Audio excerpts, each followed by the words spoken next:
Someone in your life used to treat you differently. Maybe it was a friend, maybe someone at work, maybe a person you loved. And somewhere along the way, without a single conversation, without any warning, the way they talked to you changed. The way they looked at you changed.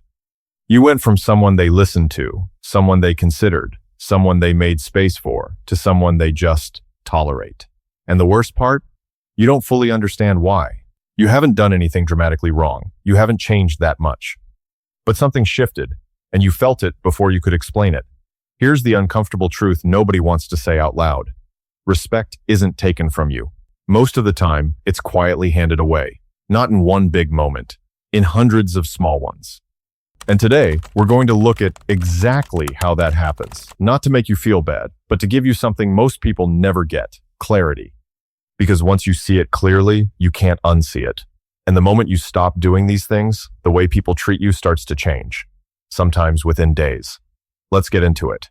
Reason 1. You explain yourself when nobody asked. Pay attention to this one, because it's everywhere once you see it. Someone cancels plans last minute. You cancel back the next time and immediately send a long message explaining why. Someone questions your decision at work.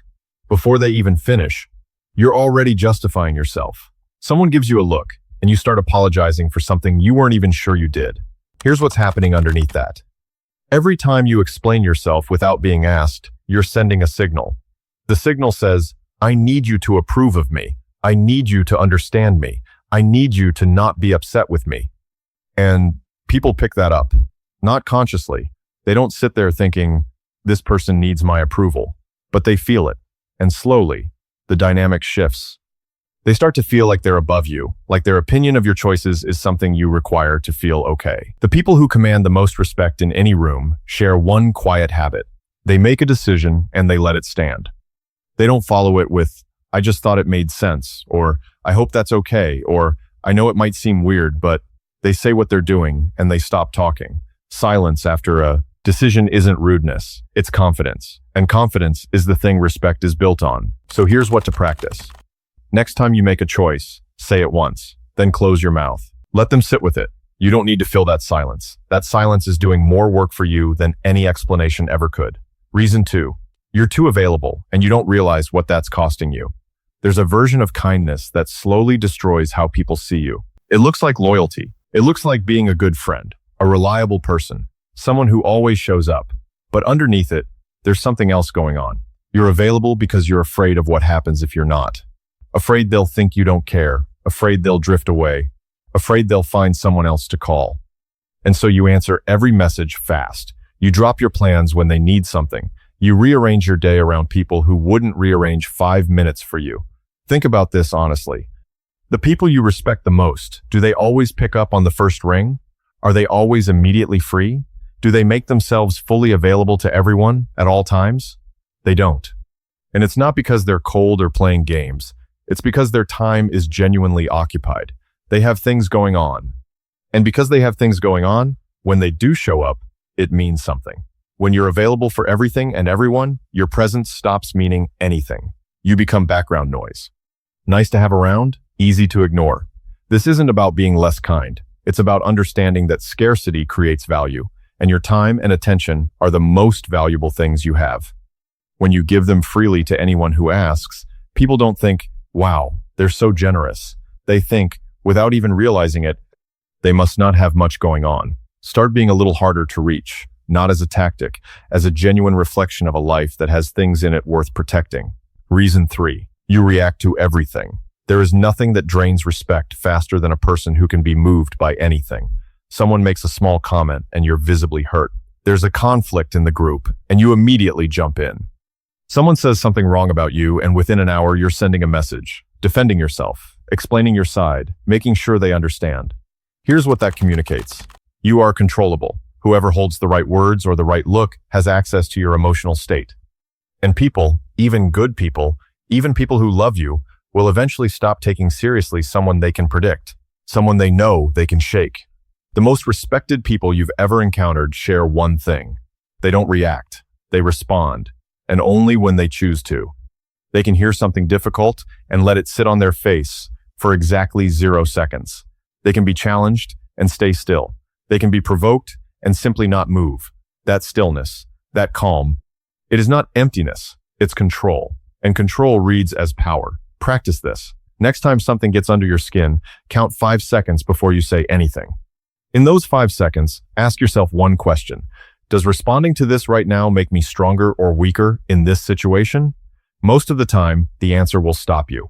And that pause, that quiet, unhurried stillness, that's where respect is built. Reason 4. You accept treatment you should have rejected the first time. This one is hard to hear, but it is probably the most important one. The way people treat you right now is almost entirely a reflection of what you accepted from them. Early on, not what you deserved, not what was fair, what you accepted. Because human beings are not that different from everything else in nature. They find the edges. They push until something pushes back. And if nothing pushes back, they keep going. Not because they're evil, because you trained them not to stop. Think back. The first time that person spoke to you dismissively, what did you do? Did you address it or did you let it go because you didn't want to make things awkward? The first time they canceled on you last minute without a real reason, did you say something or did you tell yourself it was fine? Every time you let something go that you knew wasn't right, you were writing a rule for how they could treat you. And here's the painful part. They didn't even have to think about it. They just learned the rule without knowing they were learning it. You cannot go back and rewrite those early moments, but you can draw a line today, not loudly, not with a dramatic speech, just quietly, clearly, the next time it happens. The line doesn't need a long explanation. It just needs to exist. That doesn't work for me. I'm not available for that. I'd appreciate it if you didn't speak to me that way. One sentence, calm, final, no softening, no apologizing for having it. The moment you hold a boundary without drama and without backing down, something shifts. People feel it. The ones worth keeping adjust. The ones who don't just showed you everything you needed to know. Reason 5. You need them to see you a certain way, and they know it. This is the deepest one, the one that runs underneath all the others. You care about what they think, not in a normal, healthy way, in a way that's running in the background of almost everything you do. You phrase things carefully so they won't misunderstand you. You hold back opinions you actually have because you don't want conflict. You dress up a story before you tell it so it lands right.